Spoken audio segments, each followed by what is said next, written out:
Si tu penses que je suis hyper organisée, que tout chez moi est façon militaire et que jamais rien ne déborde, eh bien, think again.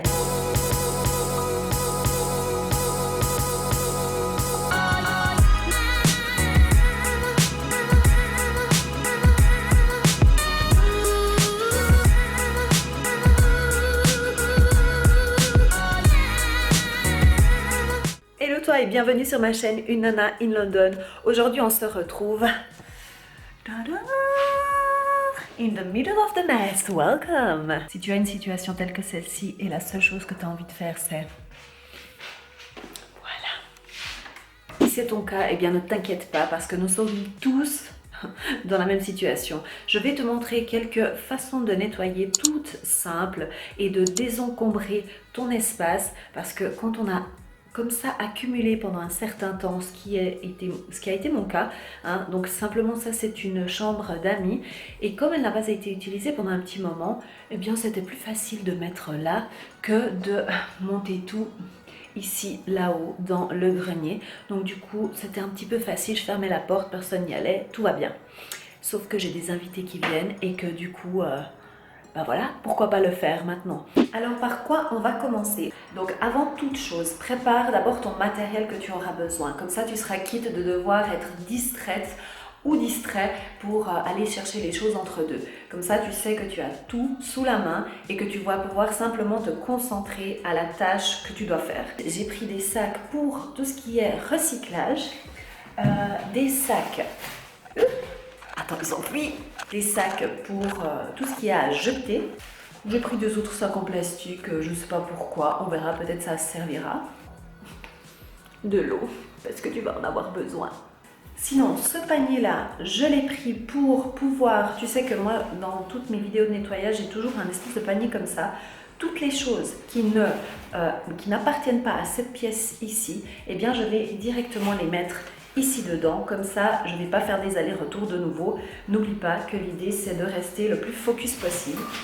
Et ici, ça, je vais l'utiliser pour toutes les choses que peut-être j'aurais envie de donner.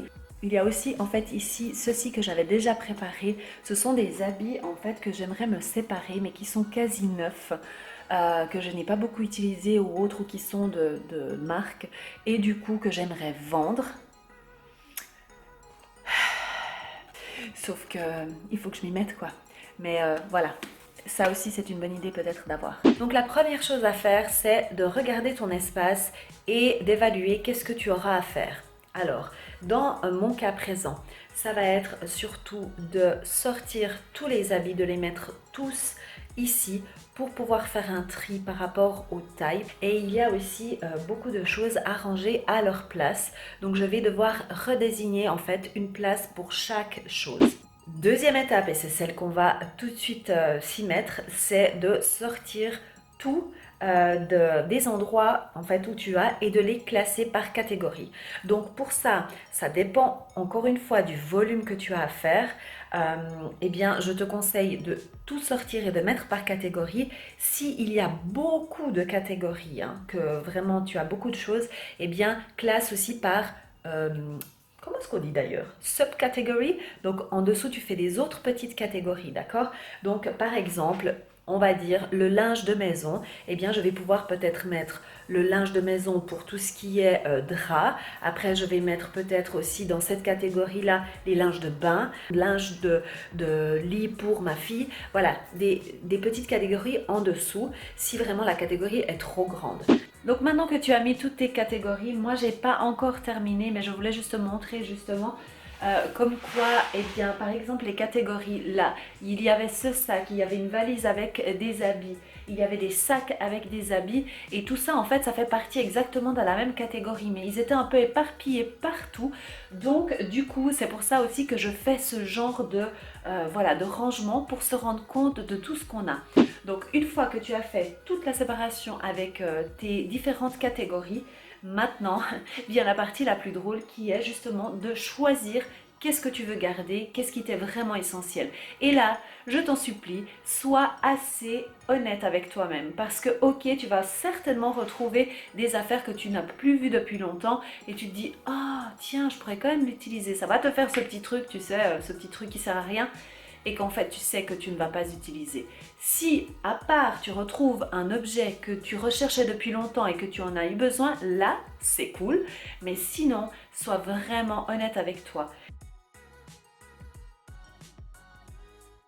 Un fermier qui avait un chien, son nom était Bingo.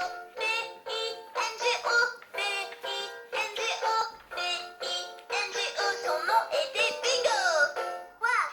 Donc maintenant vient la partie numéro 4 qui est de trouver une maison pour chaque objet. Donc l'idée c'est de trouver en fait un endroit dans la pièce que tu as qui correspond un petit peu, maintenant que tu as diminué ta pile, tu vois un peu l'espace que tu auras besoin pour ranger ce genre de choses. Et c'est là que vient à ce moment-là, une fois que tu as fait, tu as trié et tout ça, à ce moment-là tu regardes dans tes tiroirs, etc. si tu as l'espace pour le mettre et c'est seulement à ce moment-là que tu vas aller acheter des boîtes, je parle en anglais, et que tu vas justement pouvoir voir quelle est la dimension que tu aurais besoin, mais pas avant. Donc n'achète pas les boîtes de rangement avant d'avoir trié. Petite astuce aussi ici, au moment où tu auras rangé tes affaires justement au bon endroit, eh bien c'est là que tu vas te rendre compte, par exemple si tu as des choses qui sont dépareillées et que tu aimerais bien en fait avoir un petit peu tout la même chose, eh bien c'est là que tu t'en rends compte. Ici dans mon exemple, j'ai décidé de garder en fait 4 sets de linge de bain et là je sais que maintenant en fait il me faudra simplement racheter par exemple un set de linge pour remplacer celui-ci qui est blanc. Et par exemple, celui-ci qui est un peu vieux ou celui-ci, enfin tu vois, là tu as vraiment une claire idée en fait de ce que tu auras besoin. Fais avec ce que tu as et au fur et à mesure, quand tu auras le budget, ben voilà, tu sais que tu vas aller acheter par exemple 2 linges noirs et voilà, facile, hein?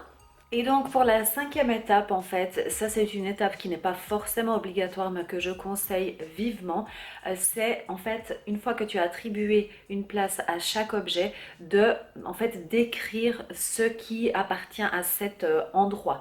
Pourquoi? Parce qu'une fois que tu vas enlever en fait ces affaires de là, eh bien peut-être tu ne vas pas forcément t'en souvenir où tu dois les remettre parce que ce n'est pas encore une habitude. Et aussi, surtout, c'est pour les personnes qui vivent avec toi, elles ne savent pas forcément comment tu t'es organisé. J'ai fait toute ma vidéo à genoux, c'est fantastique. Et 6e point, comme tu peux certainement te l'imaginer, ça sera de nettoyer tout ça, donc tout ce qui est pour le mettre directement par exemple dans ta voiture pour savoir que quand tu vas sortir avec la voiture, eh bien tu vas aller le donner dans les magasins de charité ou peu importe. Tout ce qui est en fait à vendre, eh bien fixe-toi un moment dans ta semaine ou dans ton mois pour pouvoir faire ça et sur quelle plateforme. Et tout ce qui est à jeter, à laver, eh bien tu le mets directement au bon endroit. Prends ta corbeille que tu dois en fait prendre pour mettre dans les différentes pièces tout ce qui est à aller ailleurs que ici. Quand tu commences ta tâche en fait de nettoyer cette pièce, n'oublie pas dans ton plan de calculer combien de temps il te faudra pour faire ça, parce que souvent on fait le nettoyage, on fait le tri et après on n'a pas trop envie d'aller faire ça et du coup ça reste. Donc j'espère que cette vidéo t'a plu, qu'elle t'a motivé à faire un petit peu un nettoyage à fond. Là c'est vraiment le gros nettoyage et ça te permet vraiment point par point de séparer en fait toutes ces tâches qui peuvent être un petit peu embêtante, on va dire, hein. Donc voilà, j'espère que tu as aimé. Si c'est le cas, mets un petit commentaire, mets un petit pouce en l'air, voilà, et partage avec tout le monde toutes tes petites astuces que toi tu utilises. N'oublie pas de t'abonner et de me suivre sur Instagram parce que je suis pas mal active là-bas. Je te dis à bientôt et n'oublie pas de suivre tes rêves car ils connaissent le chemin. Bye bye.